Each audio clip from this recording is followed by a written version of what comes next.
Hi guys, and welcome to Tailored Talk. Today I'll be quickly reviewing the Netflix series The Blue-Eyed Samurai. This is an episode 1 recap. So if you don't know what this is, The Blue-Eyed Samurai is a Netflix original. It's an anime drama series set in 16th century Japan about a mysterious stranger called Mizu and their bloody quest for vengeance.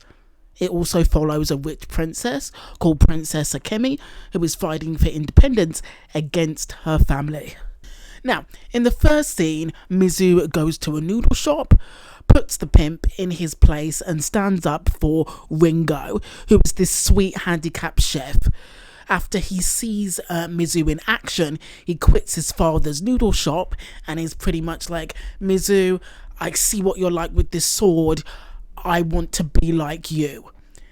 And Ringo is adorable. I really thought that Mizu was going to allow him to be part of their journey, but I guess this isn't a buddy movie. We see flashbacks of Mizu being raised by a blind man that she later dubbed as Sword Father, as he's a swordsmith by trade. He teaches her how to make swords and knives. When Akemi and Mizu first look at each other when Akemi is in the carriage, I thought they were gonna fall in love for a second and there was gonna be a mix-up. But I thought they were gonna fall in love and there's gonna be some kind of a mix-up down the line.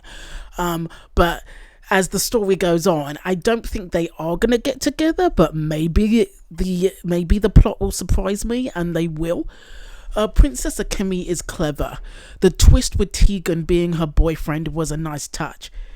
We later find out that Mizu wants to find her real father and his associates for revenge. I loved these shots of Mizu training and becoming a samurai master, and her foster father's reaction to the truth about her being mixed race. The only thing that I found weird is that her sword father was like, oh, I know that you're ugly. And it's like, Mizu is not ugly. She's extremely pretty. If Mizu is ugly, then what does pretty look like in 16th century Japan? So in order to find the maker of the gun that the pimp had back at the noodle shop, Mizu goes looking for the monks. She goes to the monastery. She looks to the monks for help, and they spurn her. She wins a battle with all of them, but then has to face Tegan, which was a nice twist. There's a lot of tension. It turns out that Tegan was also her childhood bully, and there was a great twist with Tegan being the head of security of the monastery. And I bet those monks just regret not going to the head straight away, because most of them had their teeth pulled out and were maimed and had their legs dislocated and everything. So I bet they regretted not going to the head straight away.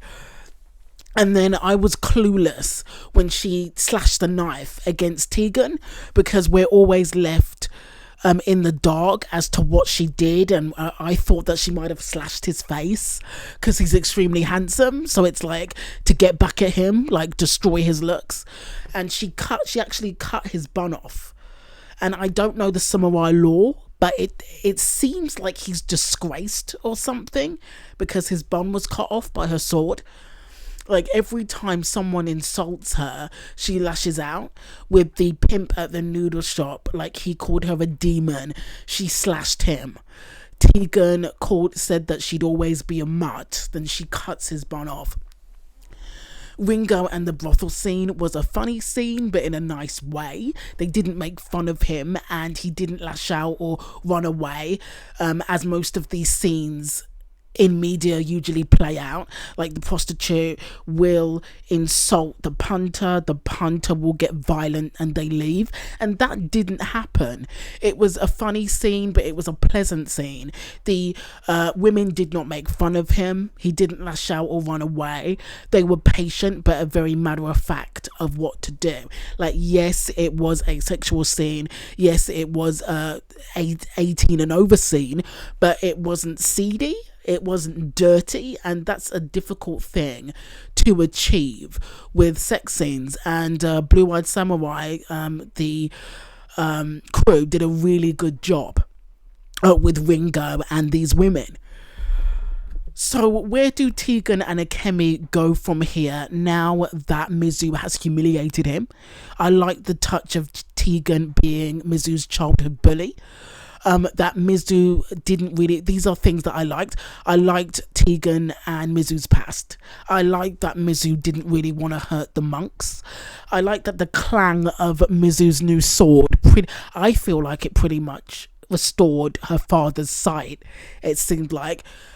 In the beginning, Mizu walks past the basket woman begging to be let into the market, and she gets in because she's dressed like a guy, but the woman gets refused and she's left like out of the queue, like crying. And at that moment, she doesn't offer her help.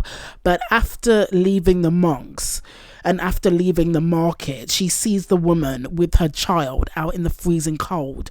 And she leaves the basket woman Tegan's extremely expensive brooch. So she did help her in the end. I found that really interesting. Okay, so I'm going to talk about the so-called twist about Mizu being a woman. Maybe it's because I watch a lot of queer content, but I thought Mizu was a woman from the start. She doesn't look like a guy or act like a guy or speak like a man either. I was constantly waiting for the monks to realise that she was a woman.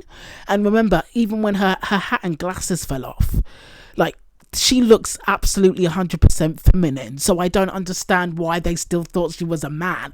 I get that it was supposed to be this massive reveal, but like when I saw her naked at the end, I shrugged because I knew from the get-go that she was a woman.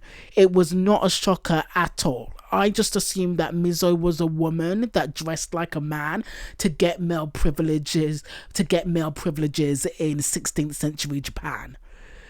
Like, there's no way she could be a woman and go on the quest that she's on and succeed. She has to dress like a man. So I was not shocked at all. I thought that I was watching a woman's journey from the start. I knew that she was a woman from the beginning. That reveal didn't do what it thought it did. So I thought that Mizu was a woman. Did you? So tip, don't watch the next time clips because they ruin everything. Like when you see next time, and I watched like too much and I was like, this is basically the reveal of the whole story.